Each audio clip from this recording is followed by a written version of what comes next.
Welcome back to another episode of GSD Talks, number 5. The month of June, 5 weeks, 5 straight topics around professional development.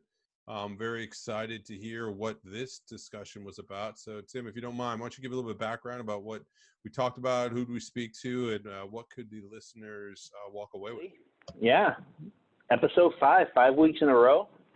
I'm actually super excited. We stayed on schedule and we're able to get this done.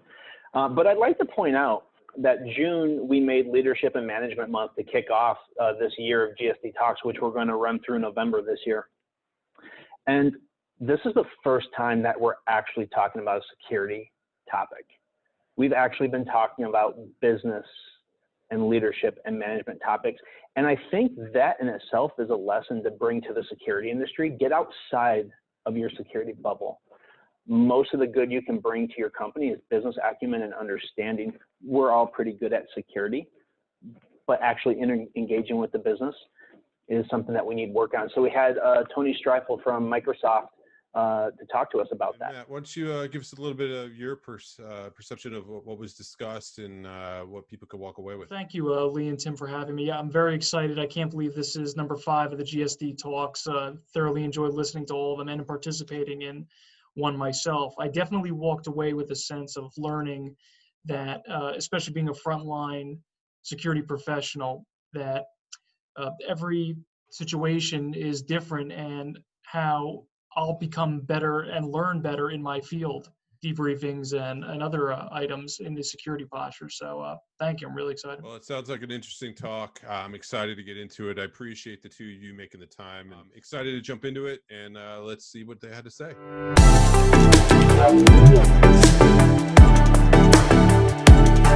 5 with Tony Striefel. How you doing, Tony? Thanks for jumping on. Great. Thanks for having me. I really appreciate the opportunity to talk. Hey, why don't you quickly introduce yourself and then we'll jump in. Certainly. So I'm Tony Striefel. I am the Director of Microsoft Global Security Risk Operations. And that covers a couple of different groups within Microsoft. It includes our virtual security operations centers, intelligence, global events, high-value assets, and intelligence groups. So Tony, when you and I were talking about the possibility of bringing you on, you kind of threw an interesting topic out to me, the 2 hats that we need to wear now, but also if we're going to build out quality security programs in the future. I was wondering if you could just kind of give an overview of how you think about these 2 hats and how it applies to work. Happy to talk about it. I think one of the biggest challenges in security as a whole is sometimes we get siloed into very specific roles. And that can lead to us singular thinking about a topic, whether it be response or risk. And so I think one of the things that I encourage people to do is really wear the 2 hats. Look for the opportunity to wear both a responder hat, because we know we're going to have to respond to events and things, and really to wear the risk manager hat, right? Thinking through our decisions and how those decisions can impact downward incidents or downward response. A lot of people kind of think of this as one or the other. Either I'm a risk manager or I'm a responder or a frontline person. It's really interesting to kind of think of it as wearing both hats at the same time. You know, I kind of think about Sherlock Holmes. He had that crazy hat with the brim in the front and the brim in the back. And I've always wanted to buy one. My wife won't let me. But it seems like you can't really wear that hat backwards. It's just always on. And so that's intrigued me. If we're thinking about the time that we're in right now, we're kind of, hopefully we're getting to a lull in the COVID-19 thing.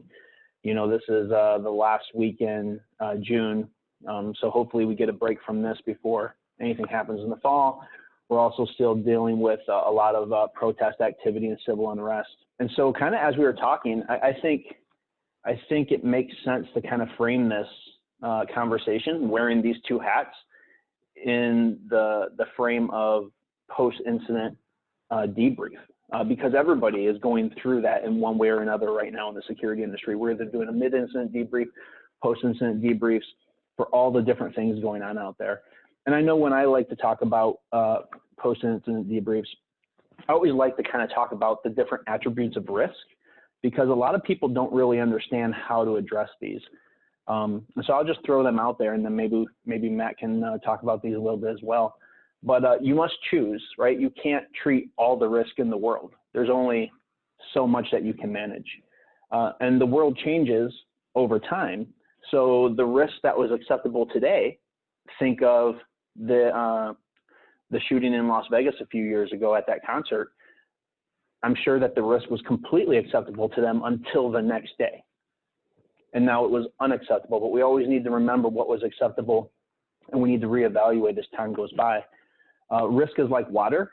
So when you actually mitigate it, you create ripples, unintended consequences, and you need to reevaluate the residual risk and where the new vulnerabilities may lie. Because if you plug your bathtub and the leak is done, the water is going to try to find the next way out of the tub. And then there's always residual risk. And I think we forget about that because we think it's a sign of weakness, like we haven't done it all, but it's really important that we educate the business on the residual risk that we haven't treated. So Tony or Matt, who wants to jump in on Tim, that was very well said, and you said something very, very true about risk. No matter how often or how schooled any security practitioner or a security team is, it's very important to remember risk can never be 100% mitigated. Risk, no matter, again, a lot of work planning, time and money comes into continuity planning, crisis management planning, but when it comes to risk, it's just very important for those who wear the multi hats to understand that you're never going to squash risk 100%. And then on the other side as well with that is that you have to understand that when it comes to that transition, as you mentioned, as somebody in the front lines currently, to be able to act as somebody to bring that whole plan together and keep other people calm. Because at the end of the day, in an instant, anything can happen, and then you have to be able to apply not only with your security department to transition into the proactive mode, but also how to battle that risk and how it does affect an organization and the aftermath of it. Matt, those are really good points. And I think, and Tim both, but you also said something interesting about the residual risk. And I think that's an area where we often look at our resources, or our businesses look at resources as, oh, we have a risk team, a security team, we have all these resources. We should be able to mitigate that 100% risk. And we just know as professionals, that's really not possible. So it's really interesting when you start to apply, how do we provide the right resources and prioritize those risks? We know there's things we're not going to be able to mitigate or even accomplish during an incident. But if we can, just think about how we wear those two hats and mitigate that and apply the resources at the right place, you kind of come out looking a little bit better, and it's an opportunity to educate the business on how you respond. And also, Tony, very good point. And I think, ironically, the more that practitioners understand that risk cannot be 100% mitigated, the more successful they're going to be. Because if you try to perfect yourself to a point of inhuman worry, let's just say, because we're all in it, we have to be optimists in this business, because no one's going to go to a pessimist in this. We're the optimist warrior, so to speak. But as far as, understanding that we're all human, there are certain things out of our control. We could have tabletop exercises, we could have drills, till we're blue in the face. But at the same token, any failures, hopefully to a minimum, that's a learning experience to the next planning, the next crisis, and so forth. That was a great point, Matt. And it's really interesting. I always think about when we talk about risk, especially the residual risk, we need to emphasize as security practitioners, as those trusted risk advisors to the business, our transparency. Because when we think about post-incident debrief, we need to be able to bring the risk landscape back to the business in a way that's not like a gotcha, like, oh, I told you that we should have done this, but no, you didn't want to spend the money. And conversely, if we didn't tell them what risk was left on the table, if we weren't completely transparent about what we were managing and what we were not managing, after an incident is not the first time they want to hear about why weren't you managing this? This would seem like an excellent idea right now. And so it's our responsibility to constantly be educating and re-educating the business on how effective our security plans are in which scenarios, and which scenarios or which areas that we're not covering down on. So Tony, what's your approach to that constant re-education? Because I know even in my role, I'll go back to the same business group with a very similar message often. Even sometimes people that work with me, they'll be like, they may not want to hear this anymore. I said, it doesn't matter if they want to hear it. It's my responsibility to bring it back to them so that they know and they remember. A little bit comment back to your Sherlock Holmes hat. I really like that analogy. And I will buy you one since your wife won't, because if you will wear it, I will buy it. Dude, if you get that, I will change it. I will change my LinkedIn profile to me with that hat. If you get me that hat, that would be amazing. And me being in London, I always regretted not having that hat too. So Tony, can you put me down for one too, please? All right, you're both on it. But I expect to see it on a LinkedIn video at some point. But back to your question, Tim, I think one of the areas or two areas we approach it is through incident debriefs, we continue to educate our leadership and our businesses how we do things. And I think when you have the time over that trusted advisor building, and that partnership, they start to learn and kind of proactively recognize what you might be looking at and the type of resources you have and things like that. But oftentimes you have to proactively do that while you're engaged in an incident. Start early with that open communication, start early with documentation, so that when you do get to the debrief and you start to really calculate what it is you've learned, what you could do next, you've got this wide swath of documentations and meetings and education that you've already built up. And then you can summarize that and give that to your senior business leaders so that they can further be educated. It's always a challenge during an incident not to have knee-jerk reactions, or to even in some cases communicate early on. It's finding the time, but it's just one of those critical pieces you've got to take time to do. And we're kind of talking about the post-incident debrief, but not all incidents, as we see right now with this COVID experiment, with these protests going on. Not all incidents are it happened once and it was over quick, and now we have to tell management after it's done what happened. A lot of times we have to manage expectations within the organization during an incident. I always find it very helpful, right in my security plans, to try to define success and failure. So this is the plan for this type of scenario, and here are our success criteria. This is where we want to get. But then I also include some failure indicators, because I believe that even in a quick situation, whoever's in the GSOC, whoever is the supervisor monitoring the situation and giving real-time direction, if they don't know when you're trending towards failure, it's often too late when you recognize it, right? And so do you plan that way? Do you do things like that? Or how important is it to be able to recognize as you're trending towards failure so that you can advise the business on what the next options are and what your next moves are, or just pivot on your own operationally to make sure you push everything back towards success?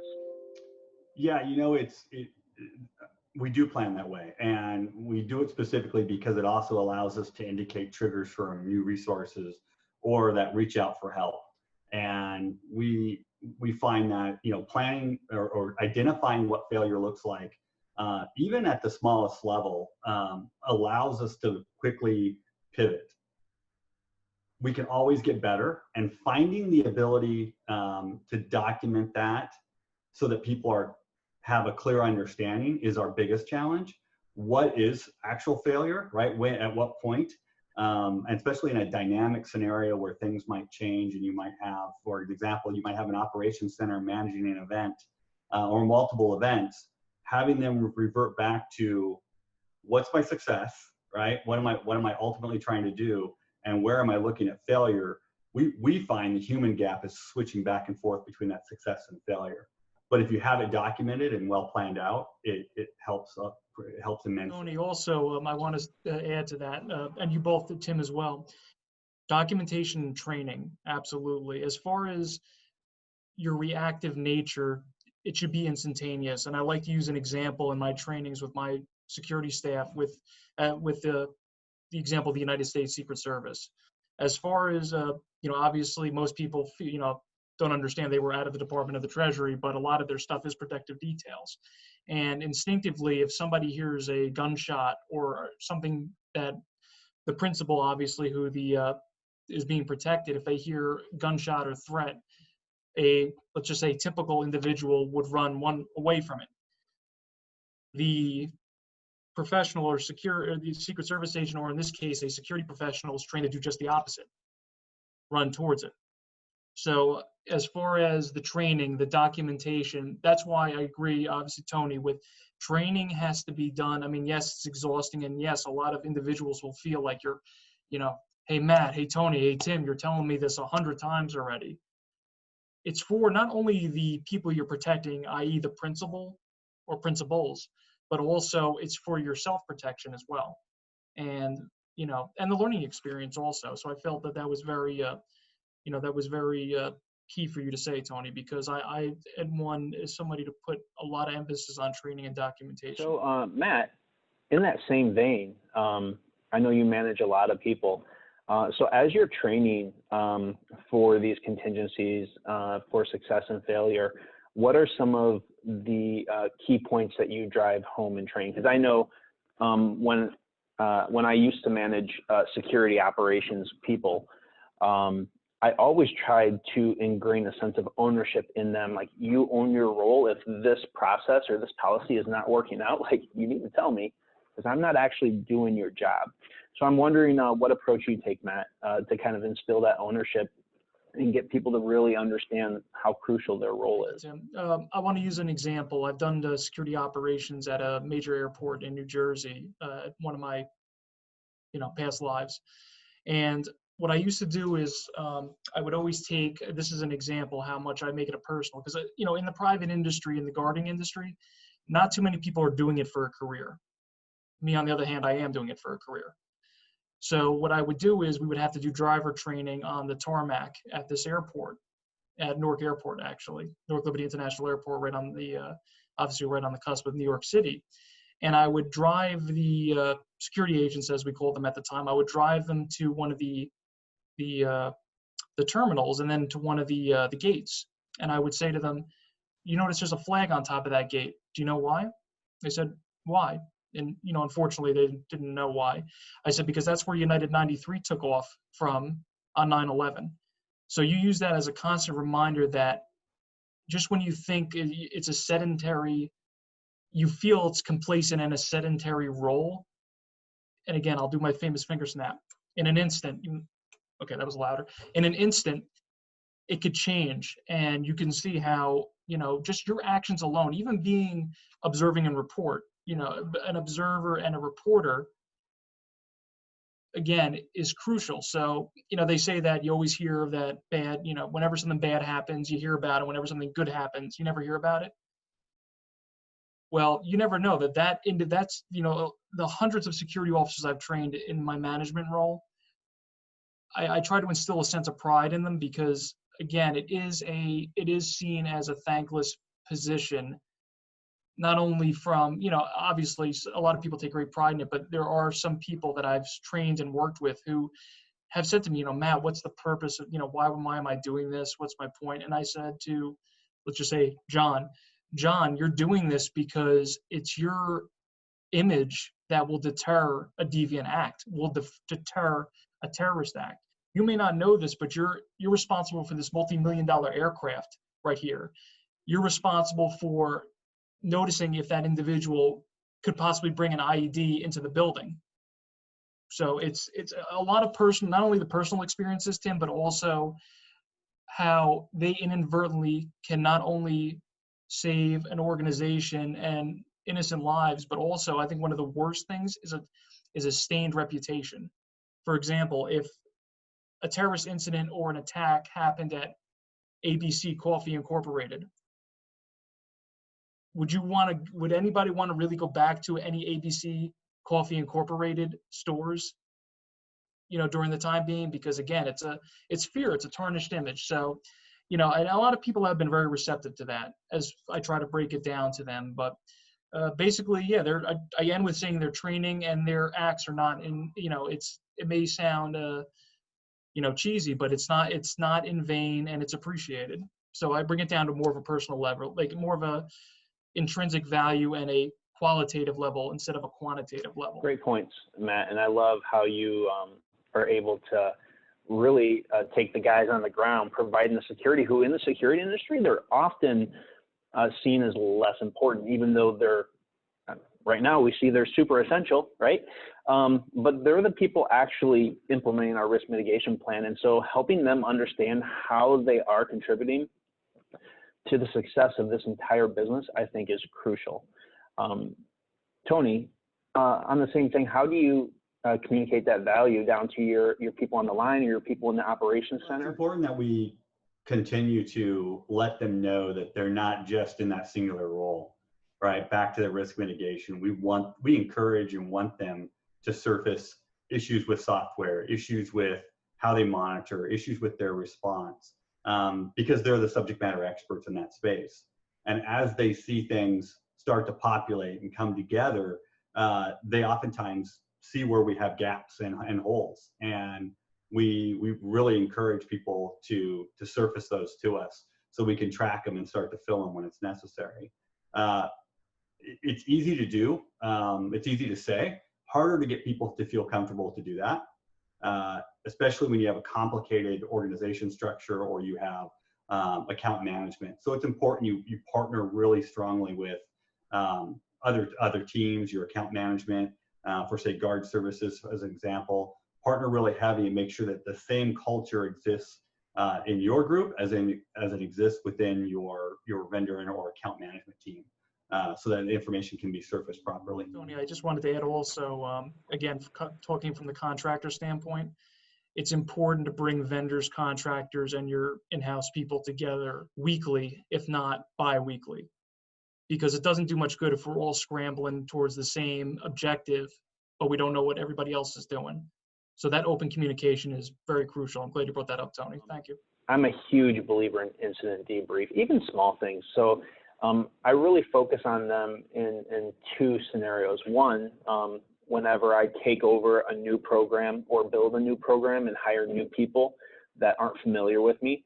Or two, if I'm dealing with a troubled program, a program that doesn't have that track record of success, right? Because sometimes the work we do on the ground doesn't get appreciated back in the office, right?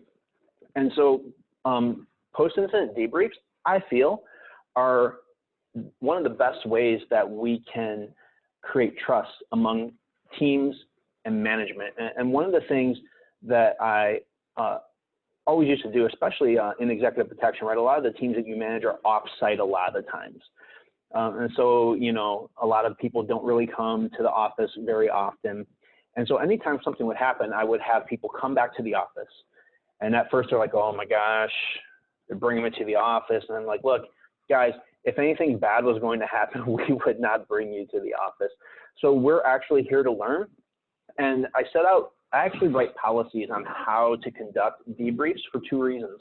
One, I want the people on the ground to know what to expect, that we're going to do incident debriefs, but also, and Tony, you alluded to this, that propensity towards knee-jerk reactions in security management.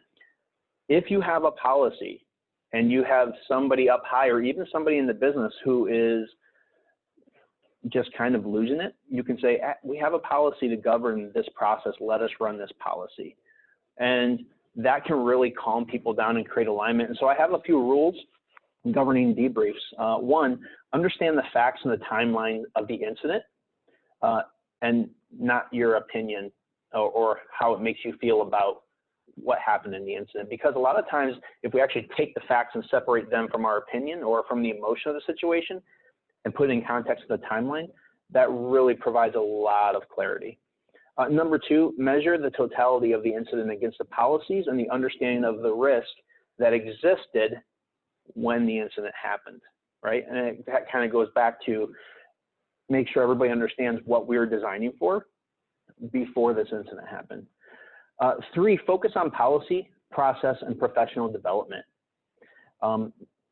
Post-incident debriefs, in my opinion, should not be a disciplinary process. It is a development process. And if you find, Rule 4, that somebody was negligent or malicious, or there is some sort of a disciplinary recourse required, that's a separate process. Because if you bring that into an incident debrief process, you're going to taint it forever. And I found that bringing people in and bringing the managers down and bringing everybody together and really moderating this type of conversation helps develop so much trust and clarity around not only the incident, but how the policies and procedures are working out. Tony, I was wondering if you take a similar approach or if you take a different approach. Yeah, we actually do. And I really encourage having very clear guidelines around how you conduct those debriefs. One of the things we found and that I really like is that it also helps people feel comfortable when you're doing the debrief and there's a cycle to them. When you don't have that, it can almost feel like an inquisition when you're being, suddenly you have a new debrief and they're asking questions, people become defensive, oftentimes don't volunteer information or volunteer critical data because they're worried about how their team responded or they don't reflect. So I think by having that very well documented process with the rules in there just makes that process clean. It helps everyone understand their roles.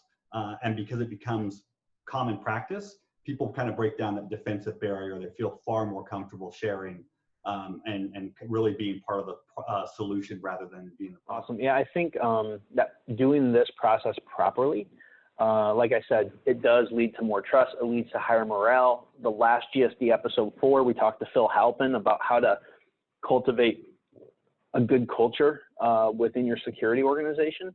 And this has everything to do with it. And I think that incident debrief done well really allows you to wear those 2 hats, right? It allows you to go from this is what we were designing for, this is the risk that we saw, and this is what happened, and brings it together, especially for people in the business if they were directly impacted. If you bring them into the debrief, it's a great educational tool. It helps them empathize with you a little bit. It helps them to see how difficult implementing a pretty simple security process can be. And it allows them to actually put some input into the process, or, hey, we would feel better if it went like this next time, like how do we do that? And I think that's a crucial way of not playing the gotcha card, right?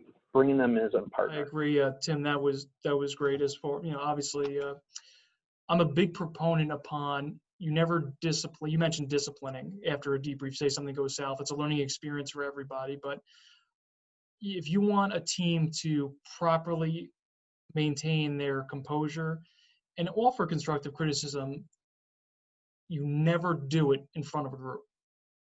A lot of people, especially now, again, even from any security officer standpoint or security agent,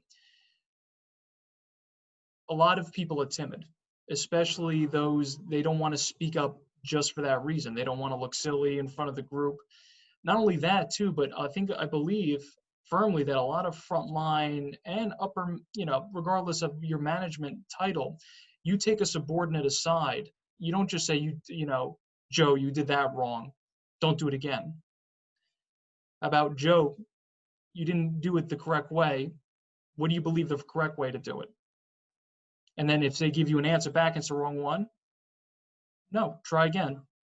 It's not just I think a lot of, this is more the transparent humanitarian way of looking at it, is that if you, to a point, make your subordinates or your team during, let's say, a debriefing feel demeaned, they're going to cower into a shell, and they're not going to, normally not going to perform well. I mean, it's everybody, it's a brush of the ego.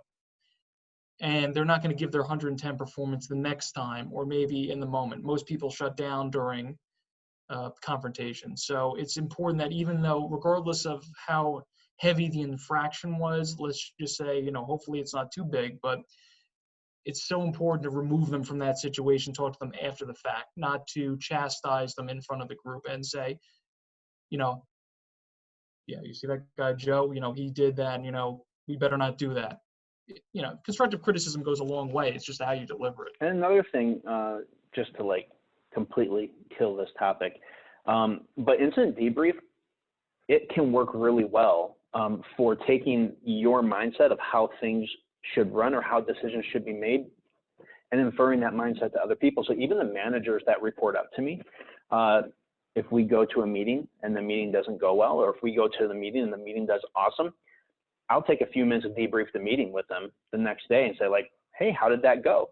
And really help them understand, especially if they struggled, or if they, sometimes they'll say like, oh my gosh, did you see that guy's presentation or the meeting that you just led? Like, I don't understand like how you led it that way or how the other person did. And then you're like, great, let's go grab that person and let's dig into like how they thought about that. And I think as security leaders, if we're really going to wear the two hats, we need to try to take our mindset and pass it down to the managers that report to us, to the people on the ground, and also to a certain extent to the business. How do you feel about that, Tony? Yeah, I completely agree. Incident debriefs are a great way to expand your coaching opportunity for that individual. And when, you know, there are times when we have debriefs and maybe not everyone in the room is comfortable from an inclusive standpoint in speaking. We want to try and create the environment where everyone is open to speaking, but we know we have personalities and people who are just not, maybe they got to think through the problem a little bit more, maybe they need more time to, you know, to consume the information. So we always like to follow up with those questions and say, hey, how did the debrief go? What were your thoughts? You know, maybe a day, 24, 48 hours later, to give them the opportunity to come back with additional thoughts, but also for them to self-reflect. And oftentimes they'll come back and say, you know what, I wasn't aware of this policy, or, you know what, our data wasn't as clean as we thought. And so they can help, you can start to coach them through the process, and they really oftentimes identify their own challenges and problems and surface their own solutions. So it's kind of a debrief with a coaching session, really kind of holistically helps you get what you need. And one of the most important things that you just said was allow for some time. So that 48 hours. So you're still close enough to the situation where it's clear in everybody's memory, but you've allowed some time for it to set in, for some clarity to come, and for everybody to disengage a little bit emotionally. Even in just a management coaching scenario, that's huge. So Tony, lessons have been learned. We've done our incident debrief, and now we have news for the business, right? We have these lessons that we've learned. Maybe we're going to carry an unpopular message that everything worked out great according to policy, and they're going to look at us cross-eyed, like, really? Or maybe we're going to say we need to make some adjustments. So I'm wondering how you approach that with the business, being sensitive to what they have going on, and reinforcing the prior conversation. Yeah, you know, I think for us, and for me, my experience, timing is critical. You want to be close enough to the incident that it's still fresh and that people can reflect. But at the same time, you don't want it to be so fresh that it interferes with other business activities and they're not fully engaged with what you're trying to commit to or explain or outline. So, you know, timing is really important. Your audience is very important. Who needs to be in that room? Who doesn't? And then your communication needs to be just very crisp, but also very open. You can't come across, in my experience, if you come across as hesitant, or you know, even if you come across as maybe a little defensive, it can set the tone for the room wrong. So in order to maintain and keep that trusted advisor role, you got to just be open, honest, direct. You know, keep it short and to the point to deliver the message. But you know, make sure you're within enough time frame that you know that people are going to be listening. Awesome. So I want to ask you about something that we've seen kind of become a reality for a lot of us in corporate America over the past few years. I'll call it the politics of now. So it kind of for me, started with the Me Too era to where, social activism demanded that companies take certain actions or certain stances, and we're even seeing it now.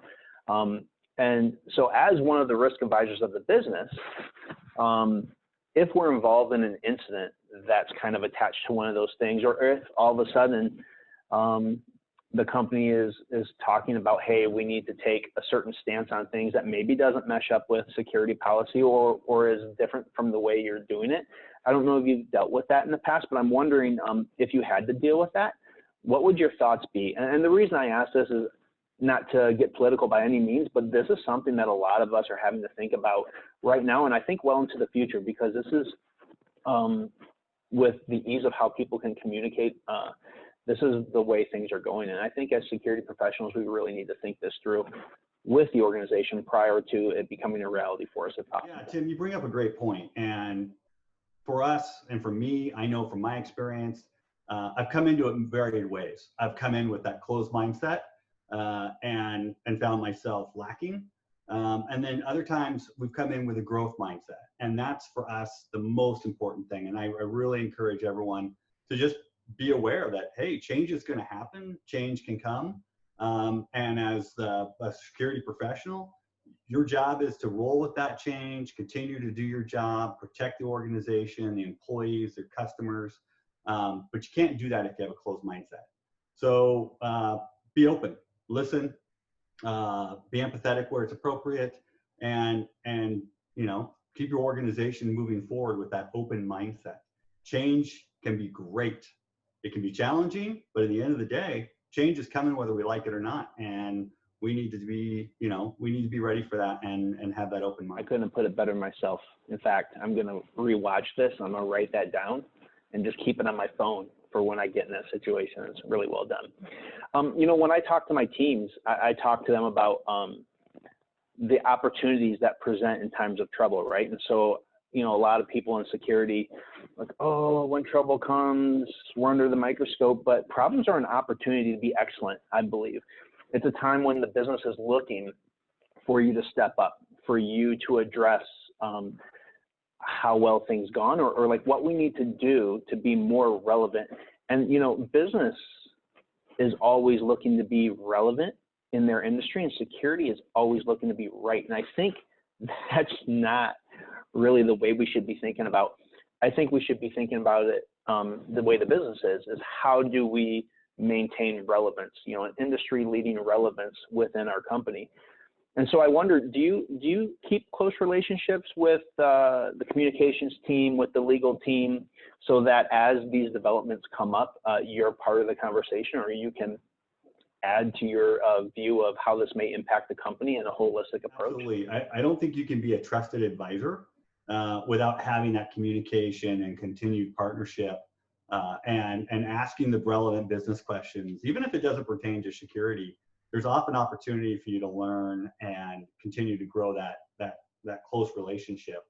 And when, I know you've talked in the past around having that seat at the table and being that advisor, it requires effort and work. You have to work at it to maintain that relationship. You don't want to be just that break glass security group in many cases, right? You don't want to be the ones they just call in the emergency, because that can create an environment where they don't understand your practices and how you do things, and it can create rub in the organization.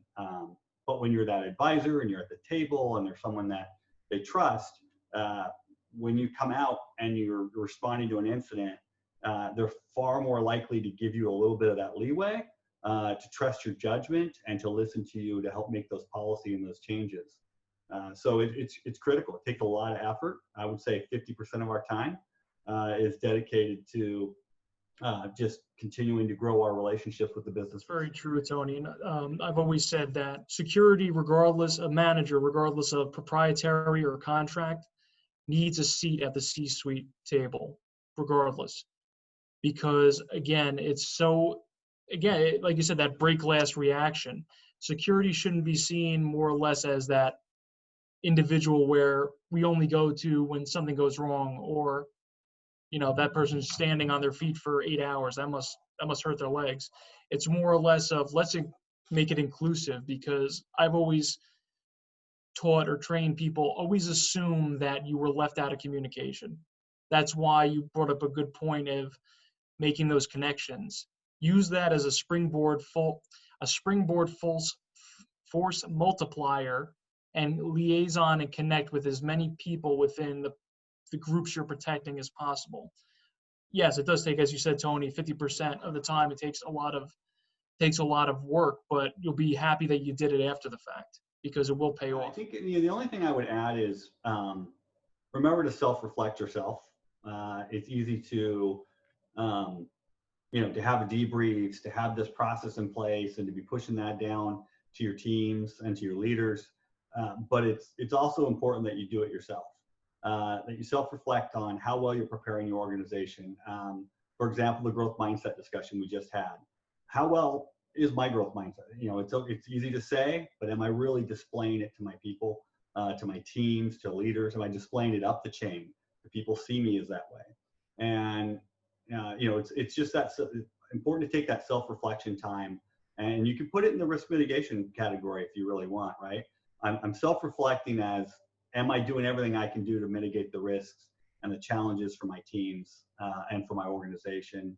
And am I seen that way above as well? So that's the only real thing I would add. There's lots of ways that I found to engineer that in, right? Because we can get lost in the job, lost in the routine, lost in the fact that nothing's happened and everything seems to be going well.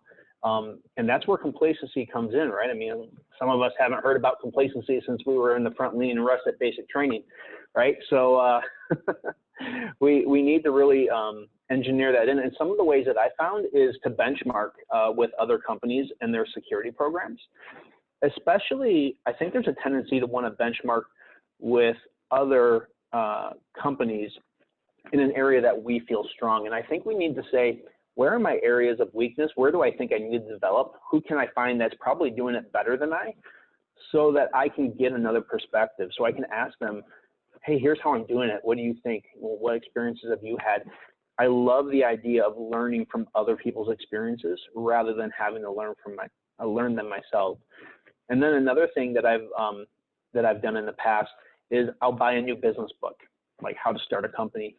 Get an audio book, and I'll listen to it with my security policies and my governance structure in front of me. And I'll take a couple of days and just listen to it and reevaluate what I've built in light of what they're saying, just to get another perspective and really put some thought into it. Do you engineer this into your routine? We do. We benchmark quite a bit, and it's always interesting. I love benchmarking, and you can tell within the first few minutes how the benchmark's going to go. I'm sure you've had benchmarks where you go in and it suddenly becomes a competition. Who's doing this better? Who's doing that better, right? And we really have to push that aside and just listen and keep an open mind about, well, hey, maybe this approach is right, or do I have the resources to take something like that on, and could I? And you just have to be willing to have that open mind, just like you would in a debrief. So I love the benchmarking possibility and capabilities. As for some of the ongoing learning, yeah, I read often. Unfortunately, time is limited, so I do a lot of audiobooks to and from my drives, my commutes, when I travel. But I do the very same thing. I try and look at it from the perspective of, how could I apply these techniques or the practices to a security organization? Can they even apply? And then sometimes I'll jot those down and take those back to like a mentor that I have within the company or even outside the company, and ask them, what do you think about this perspective, right? I learned it in this book. What are your thoughts on it? And then if I apply it this way, does it make sense? And a lot of my mentors are not in the security organization. So it's good to hear their concepts and perceptions as well.